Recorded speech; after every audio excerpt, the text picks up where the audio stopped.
Muy buenas tardes con el club público. Ya de esta manera continuamos acá en el hermoso distrito de Yupán. Nuestro último día de presentación acá en la hermosa festividad patronal en honor al santo patrón San Pablo.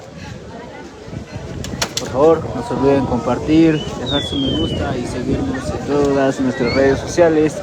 También recordarles a todo nuestro querido público y seguidores de nuestra hermosa ciudad de Trujillo que este 17 de noviembre estamos de aniversario, 20 años ya de tu banda Perú Harmony Clase, La Paz de Trujillo, es campeón de campeones. Así que ya saben, todo nuestro público está cordialmente invitados a este gran evento por los 20 años de tu banda La Paz de Trujillo.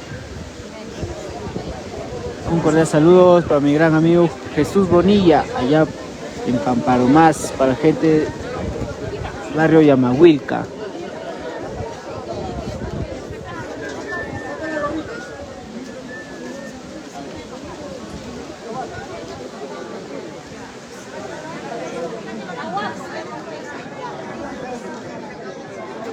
Cordial saludo para el amigo Martín Villarreal. Muchas gracias por estar viendo la transmisión. Por favor, no se olvide compartir, dejar su me gusta